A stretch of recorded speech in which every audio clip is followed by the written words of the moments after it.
कालू जी, मुझसे नहीं बैठा जाता पूरा दिन घर में।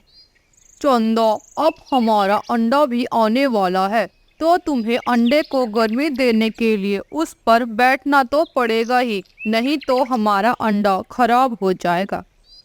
ऐसे कालू कौवा चंदा को समझा रहा था, पर चंदा को तो घर में रहना मंजूर ही नहीं था।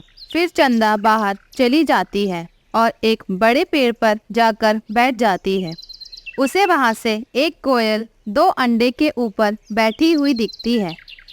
अरे वाह, मिल गया, मुझे आइडिया मिल ही गया।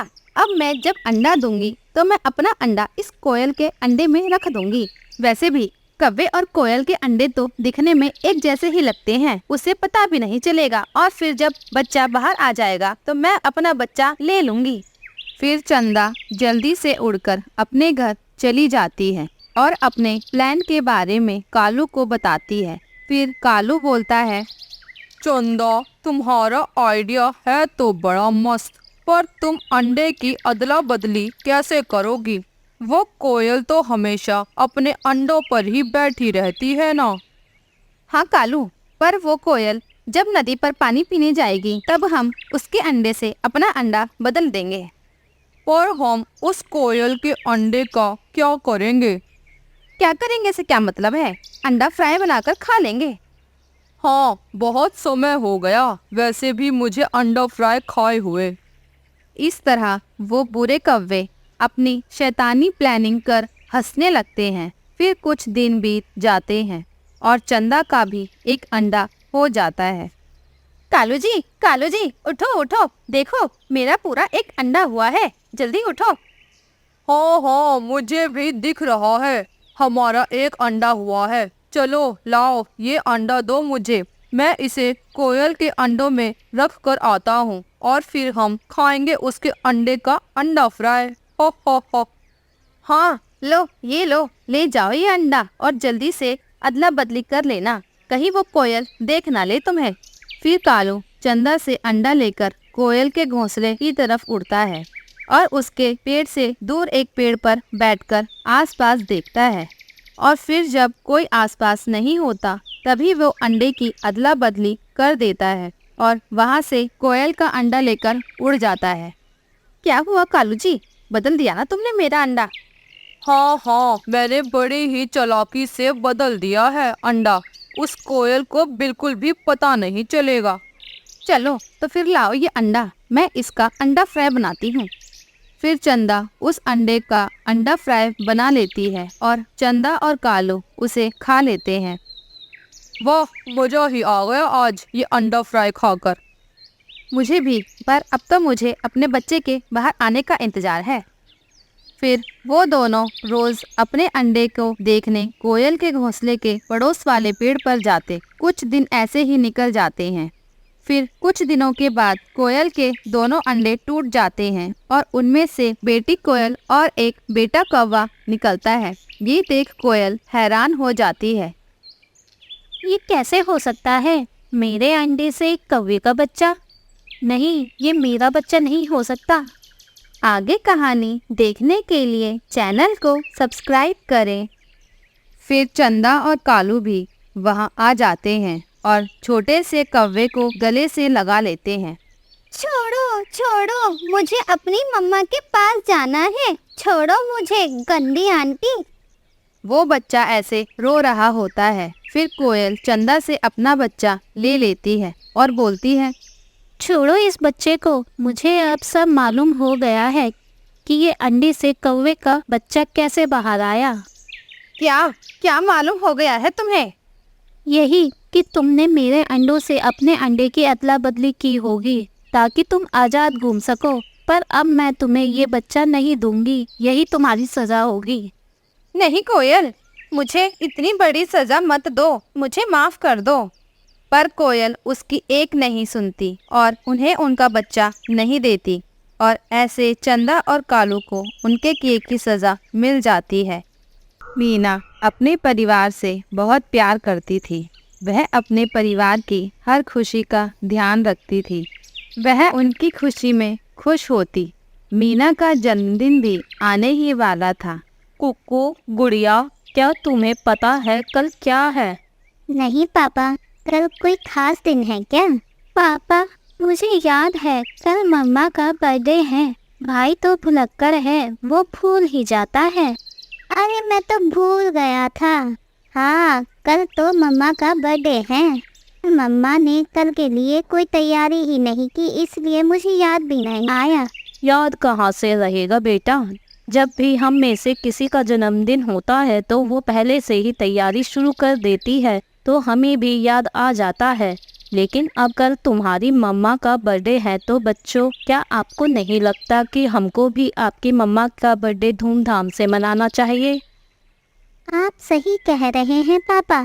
मम्मा हमारी खुशी के लिए बहुत कुछ करती हैं, पर अपने लिए कुछ भी नहीं।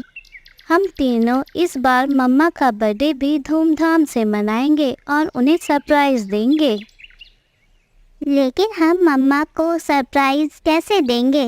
क्या आपने इसके बारे में कुछ सोचा है? हाँ बच्चों, मैंने सब सोच लिया है।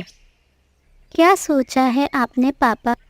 मैंने सोच लिया है कि शाम को जब आपकी मम्मा घर आएंगी तब हम तीनों दुखी होने का नाटक करेंगे, और फिर जब आपसे आपकी मम्मा आपके दुखी होने की वजह पूछेगी तब आप दोनों उनसे आपकी नानी की तबीयत खराब होने की झूठी खबर देना, जिससे आपकी मम्मा अगली सुबह आपकी नानी के घर चली जाएगी और शाम तक हम बर्थडे की सारी तैयारियां कर लेंगे।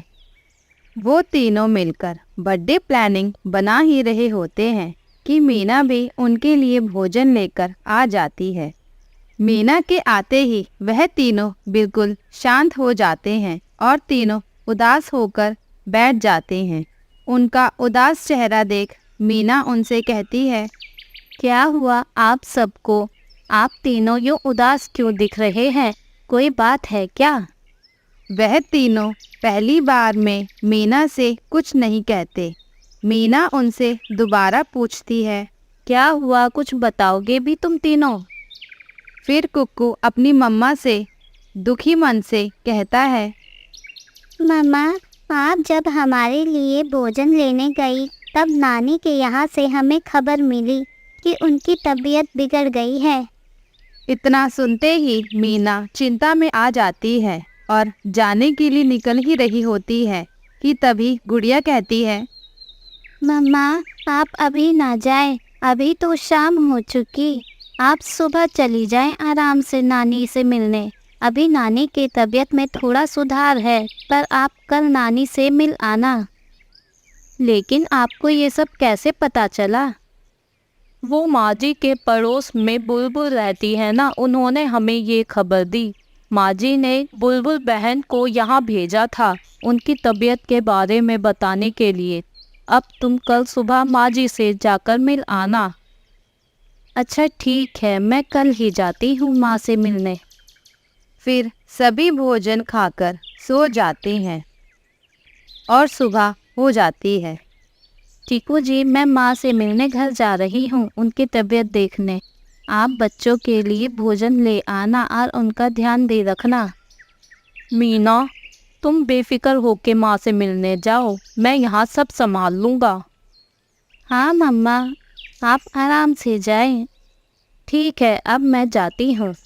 फिर मीना अपनी माँ वाले जंगल में चली जाती है और अपनी माँ के घर पहुँच जाती है। अरे मीना बेटी, आज तुम यूँ अचानक कैसे आ गई? आने से पहले कोई खबर भी नहीं की तुमने, और अकेली ही आए हो क्या? माँ, मुझे तो खबर मिली थी कि आपकी तबीयत खराब हो गई है। मैं तो आपके हाल चाल देखने आई हूँ, पर आप तो बिल्कुल ठीक लग रही हैं। मैं तो बिल्कुल ठीक हूँ। वो चीकू जी ने कहा था मुझसे कि आपने बुलबुल बहन को भेजा आपकी तबीयत खराब होने की खबर देने के लिए। मैंने तो ऐसी कोई खबर नहीं भेजी थी, पर कोई बात नहीं, अब तुम आ ही गई हो तो हम बातें ही कर लेते हैं।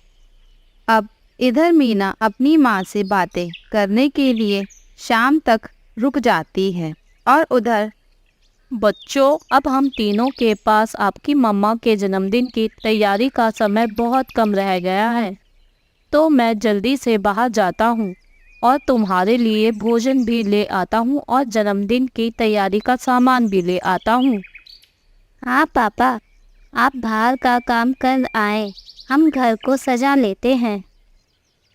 फिर चीकू जन्मदिन की तैयारी के लिए सामान लेने चला जाता है और बच्चे घर को सजाने की तैयारी में लग जाते हैं। बच्चे घर को रिबन और गुब्बारों से सजा देते हैं और चीकू भी आते आते जंगल के सभी पक्षियों को मीना की जन्मदिन की दावत पर बुला लेता है। अब शाम होने लगी थी। पापा, हमने सारी तैयारियां कर ली हैं। हाँ पापा, अब सब तैयारियां हो चुकी हैं और अभी तक कोई आया भी नहीं जन्मदिन के लिए। बेटा, वो सब आते ही होंगे और तुम्हारी मम्मा भी आने ही वाली होगी। इतनी ही देर में जंगल के सभी पक्षी मीना के घर आ जाते हैं और मीना भी अपने घर पहुंच जाती है और वो घर देखकर चौंक जाती है। चीकू जी, ये सब क्या है? आपने मुझे झूठ क्यों बोला कि माँ की तबीयत खराब है? और जंगल के सभी पक्षी हमारे घर, कुछ खास बात है क्या? बस बस मीना, कितने सवाल करोगी तुम तो बस इस पार्टी का मज़ा लो। हाँ मम्मा, ये पार्टी आपके जन्मदिन की है। मम्मा, हमने आपसे नानी की तबीयत खराब होने की झूठी खबर बोली थी ताकि हम आपको जन्मदिन के लिए सरप्राइज़ दे सकें। अगर आप नानी के घर नहीं जाती तो हम आपको ये सरप्राइज़ कैसे देते? मीना, तुम हमारी हर खुशी का ध्यान रखती हो और अपने लिए कभी कुछ नहीं करती, तो हमारा भी तो तुम्हारे लिए कुछ करने का फ़र्ज़ बनता है ना। मीना की ये सब देख खुशी से आंखें नम हो जाती है और वह अपने बच्चों को गले से लगा लेती है। उसके बाद सब मिलकर मीना का बर्थडे केक कटवाते हैं और उसे ढेर सारी बधाइयाँ देते हैं। प्यारे दोस्तों, और कहानियाँ देखने के लिए चैनल को लाइक, शेयर एंड सब्सक्राइब करना ना भूलें।